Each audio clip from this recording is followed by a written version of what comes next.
Okay, so back here working again, and this is what we're gonna do.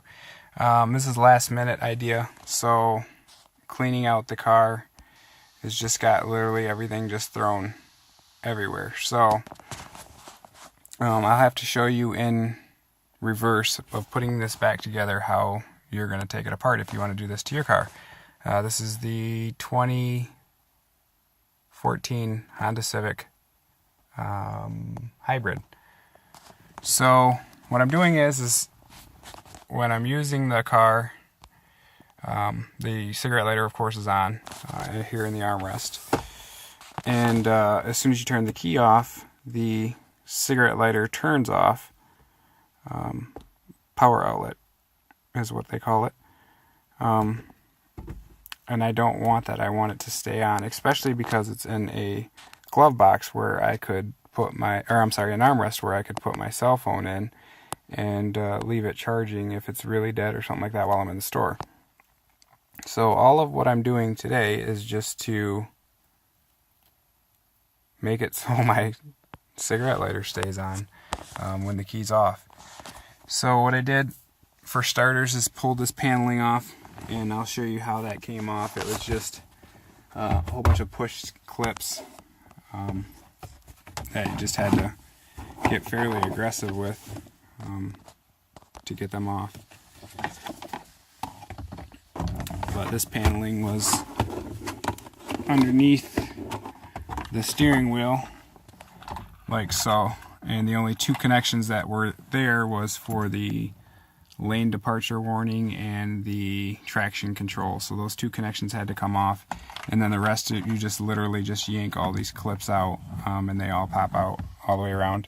You probably don't even need to take this out. Actually, you don't need to take this out, but it made it easier for me to see it, what I was doing, and then also for me to record it so you can see. It was easier to take it out. What I was trying to get to is the fuse panel down here, and so you don't have to take that panel off, but trying to get to the fuse panel down here. And I looked in the book because I didn't notice right here it has a breakdown of where all of your fuses are and what they do. So I looked in the manual to find out which fuse was which. And on this car, the number 20, it's got these really small writing. Let me see if I can zoom in. I'm sorry, number 12, down here, is the cigarette lighter. It's a 20 amp. So what I did is I tested it with a test light, and it's glowing. So I assumed that this one the fuse would turn off. The power would stop going through the fuse when the key is off. The key is in the off position and it's still going through it. So the interrupt for the system where the power gets shut off when the key's off must be after that fuse down there. So what I'll do is I will just put a piggyback that I bought from the store right in the exact same spot. If you check your system and the test light turns off with the key in the off position, then you just have to find something that runs with the key in the off position. So the easiest way to do that is either to just test light everything in your, that's not the easiest way, but that's one way, is to test light everything with your key in the off position and see what has power still with the key in the off position, and then you could just tap into that supply. But the easiest way would be to look in the book and then see something that you know works when the key is in the off position, something like dome lights or hazard lights. I don't generally tap into anything that says some form of ignition or starter, just because I don't want to screw it up or somehow cause a problem. So I tap into things that don't matter, like a dome light. So where the original fuse is, and then the first set, there's two sets of fuses holders on this. The first set will fuse the original application. So for this it will be fusing the original cigarette lighter. But then the second one goes to this wire, and you plug that into whatever. So you have two separate fuses where you're not actually, like, let's say you blow your fuse for whatever you add to it, neon lights or whatever, your first application can still run, and vice versa. Even if you blow the first one, your second application will still run with this piggyback system. So this is the best way to go. Okay, so I've got this out now, out of the package here. Like I said, here's the package again. Got it out, and I bought these fuses I've never seen before that light up when they're blown. So, hold on. Oh, that's not good. So, anyway, they light up when they're blown, so I thought that'd be really cool. So I bought those. And that's going to be on my second port, like I was explaining. So that will go to my supply for my new wire for my cigarette lighter. Okay, so almost all done here. Got it all back. Got the piggyback system in there. It's got the two fuses. Where am I at? There we go. So got the two fuses, you can see, first and second. And then I just found random spots to zip tie it. And I'm not going to crawl back underneath there, so just wait. If you do something like this on your vehicle, just make sure you move it. You don't have it near anything that moves. Obviously, the steering wheel shaft, your steering shaft, is going to move, so don't put it on that. Don't put it in your brake pedal or your gas pedal. And then it runs over here and comes down. It goes underneath my HVAC for the rear of the vehicle, and just runs in there. And I've got it zip tied in a couple different spots, so obviously, so it can't vibrate or move. And then coming back to here, I've got it where the main power, the original power, comes in and then comes out. I cut off the positive, which is the yellow wire, about 1 inch from the connection, and then I just taped it to the ground, because where it can't touch, because it's going to be hot still. It's going to still have power. So I just taped that off the end of it, so obviously nothing can touch it. And then here's my wire coming in, and then going to the back to the cigarette lighter. What I used is I used solder. I'm gonna have to make a different video because I couldn't do it in here. It wasn't enough room to make a video and do it. And then I do this heat shrinking tube, and then it goes back behind here. And you don't have to take these panels off, but I just did it obviously for making it easier, and then finding out exactly which wire goes where. So this is the back of the cigarette lighter, and there's just another panel that goes on the back of this that just pulls off as well, but you don't have to remove that. I just did it to make sure I was splicing into the correct one, but now that I've done it for you, you don't have to do that. So, all said and done, you will be able to plug into the cigarette lighter here, and the key is in the on position right now, so this isn't a change right now, because it's always been able to have power with the key in the on position. So let me see if I can set my phone down. Balance it. Here we go. So testing all the way at the very back, and you see it's showing power. So here's the difference. Let me turn the key in off position. And key's off now. So you test it again, and it's showing power. So that's the difference. I went through all this work, and it might not be relevant to somebody else, but I'm sure there's somebody that would like to have power on their cigarette lighter with their key in the off position. Obviously, I wouldn't plug anything that is going to take a lot of power into that with the key in the off position, because you would run your battery dead, which is probably why they made it so it only works with the key in the on position.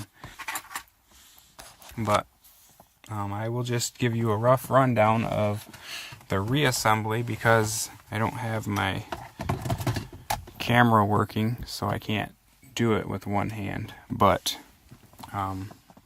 as far as underneath here, the panel that I removed, you're not going to need to remove that. You can do it without removing it if you want to. It's easier to do it with it removed, just so you can see where you're doing better. But you don't have to remove that.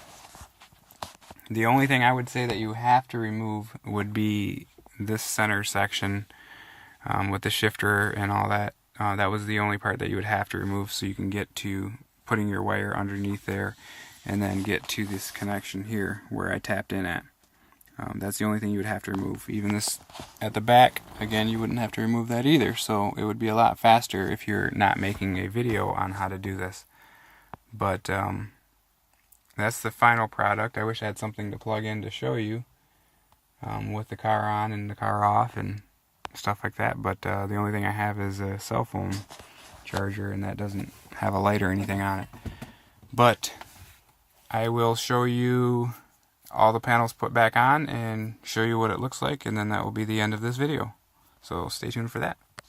Even though I stand corrected, I thought it was just one panel. I wasn't thinking. This is actually two separate pieces. This one here for your cup holders, and then that one up there for your change. The cup holders, you'd be doing this in reverse, so the change part would come out first, and then the cup holders, you have to pull your handbrake to get the piece off and out, and then it just pushes in, and you hear the snaps to let you know that it's all the way in. And then obviously look at your lines. If you have a huge gap, then it's not in yet. But that piece is in now. And then for the change holder, so turn it all the way to the on position, and then move it down as far as you can, just to make extra room for yourself. And then this panel goes in. So I kind of finagled it in there like that, parking brake up again, and then putting it sideways. There we go. This way first. Sorry. Nope, not that way first. Joking. Haha. Just put it just into reverse or neutral. No need to go too far. Push that on the side of that, and then push it down. Haha. See, I do keep my bloopers into this videos. Everyone says that I don't have my bloopers in here. You are supposed to connect the cigarette lighter and the auxiliary cord first before you put that in. So underneath here, two wires, they just connect into the back. You can't get them wrong or mismatched because one has just two pins and one has several. So let me see if I can get that. So here's the cigarette lighter with just two pins. And then because I use the piggyback instead of cutting and splicing the wire and all that, the original wiring for the cigarette lighter is still there, so this front cigarette lighter will be running off of that fuse, and then the back one will be running off of the one that you just installed. So you won't be changing or altering that part of it.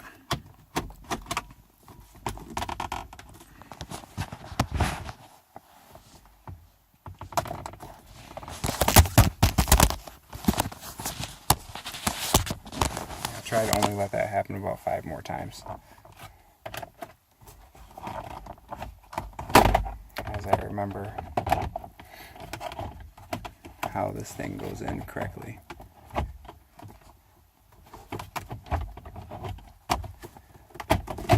There we go. It fits like a glove.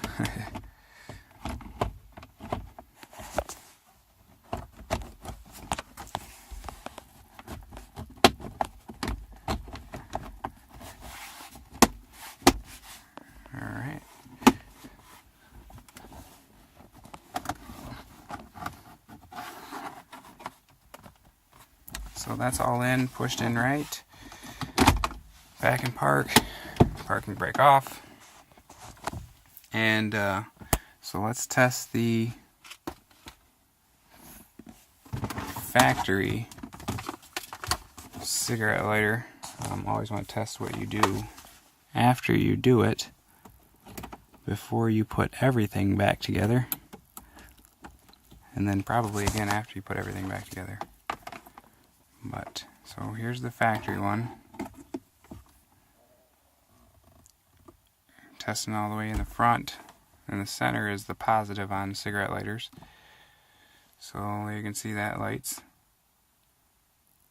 So there we go, and then let's test the back now that everything, all my junk is back into my armrest. So same thing on this one, just touch all the way to the back. Right, and then there it lights up. So you want to be careful when you're testing those that you don't touch the sides, because the sides on a cigarette lighter is the ground, and then the very back in the center is the positive. So both cigarette lighters are working, and the back one is working with the car into the off position. So I've just got one more panel to replace back on this, and then the car will be back all done, and there will be no signs of what I have done to it other than a cigarette lighter that works all the time. Thank you for watching, and like and subscribe. Hit the comment button if you have anything to say. Sadly enough, just recently, after being on for years, I have negative comments, which I don't mind them if they are constructive, but if they don't make any sense, then I will just remove the comment. But feel free, if you have any questions at all, or any comments or anything like that, to comment and tell me what you think. Let me know how this video worked for you, and let me know if there's anything else that I can do that you would like to see. Thanks for watching. Bye.